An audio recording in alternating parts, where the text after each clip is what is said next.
Hey there, welcome to chapter 21. I didn't change the sign.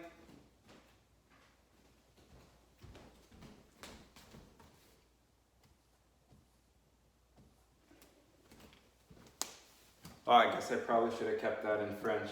21. Welcome to chapter 21 of The Giver by Lois Lowry. I'm reading it to you with permission from Houghton Mifflin Harcourt. It would work. They could make it work, Jonas told himself again and again throughout the day. But that evening everything changed. All of it. All the things they had thought through so meticulously fell apart.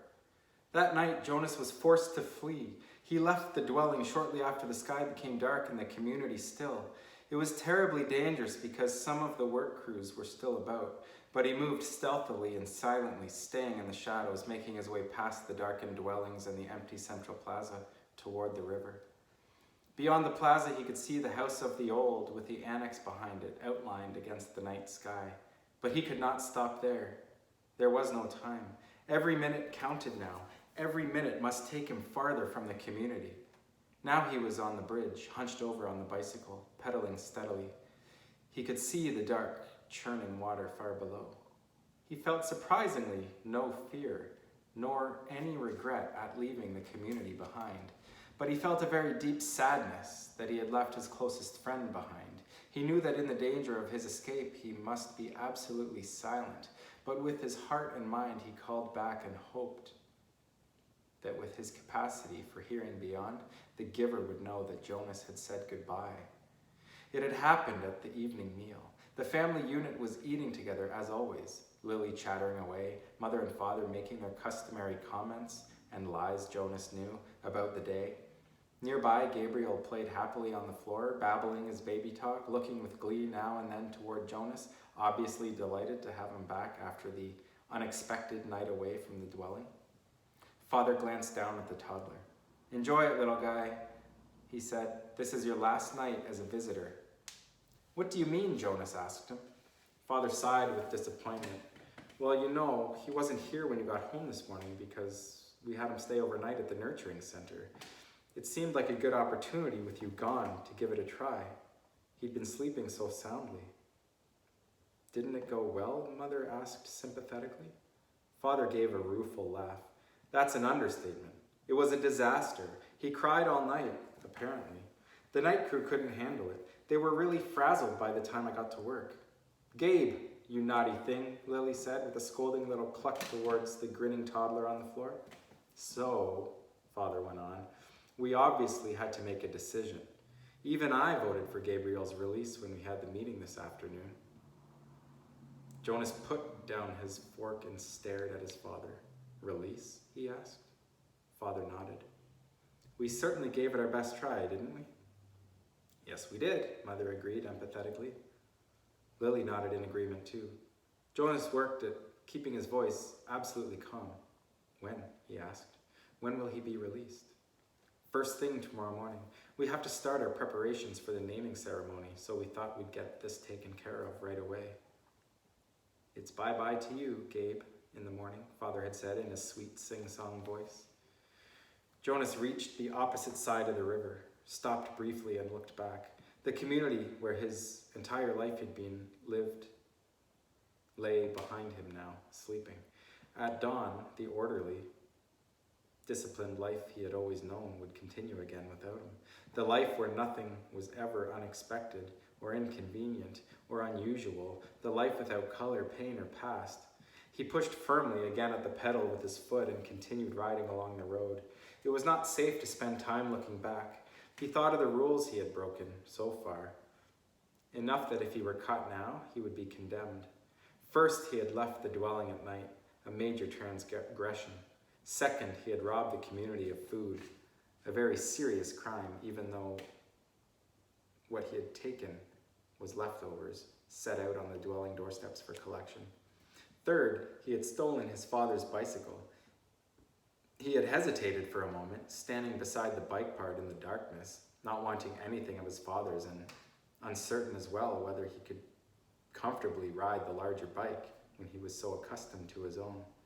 But it was necessary because he had the child seat attached to the back.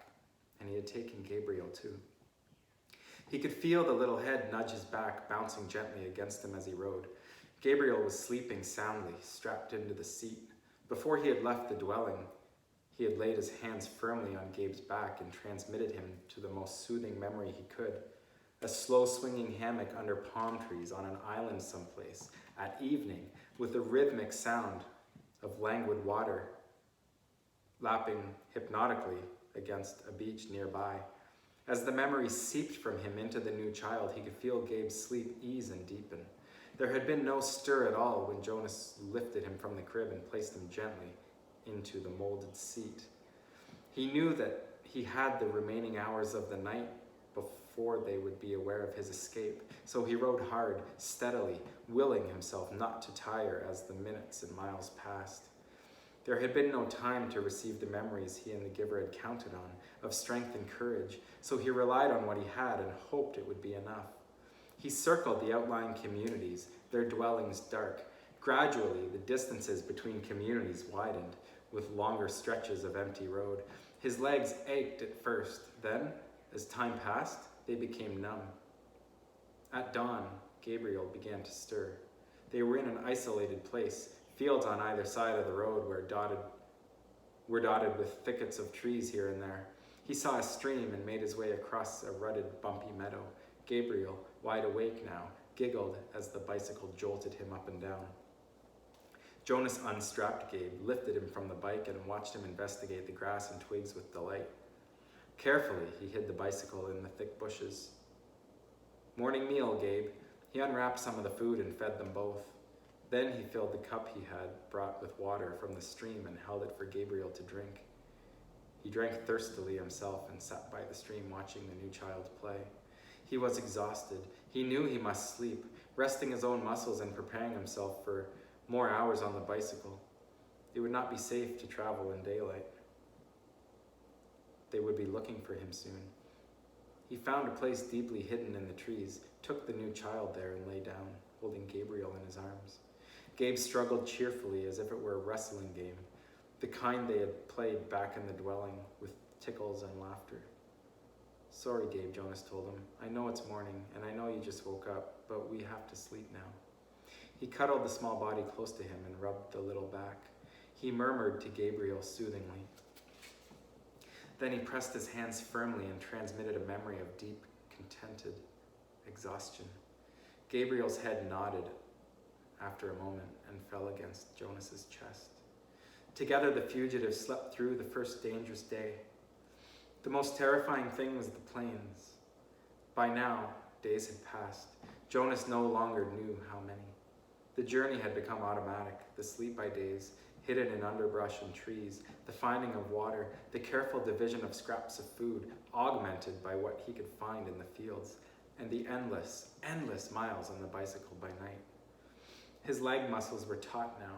They ached when he settled himself to sleep, but they were stronger, and he stopped now less often to rest. Sometimes he paused and lifted Gabriel down for a brief bit of exercise, running down the road or through a field in the dark. But always, when he returned, strapped the uncomplaining toddler to the seat again and remounted. His legs were ready. So he had enough strength of his own and had not needed what the giver might have provided, had there been time. But when the planes came, he wished that he could have received the courage. He knew they were search planes. They flew so low that they woke him with the noise of their engines, and sometimes, looking out and up fearfully from the hiding places, he could almost see the faces of the searchers. He knew that they could not see color, and that their flesh, as well as Gabriel's light golden curls, would be no more than smears of gray against the colorless foliage. But he remembered from his science and technology studies at school that the search planes used heat-seeking devices which could identify body warmth and would hone in on two humans huddled in shrubbery. So always when he heard aircraft sound, he reached to Gabriel and transmitted memories of snow, keeping some for himself. Together they became cold, and when the planes were gone, they would shiver, holding each other until sleep came again. Sometimes, urging the memories into Gabriel, Jonas felt that they were more shallow, a little weaker than they had been. but it was what he had hoped and what he and the giver had planned, that as he moved away from the community, he would shed the memories and leave them behind for the people.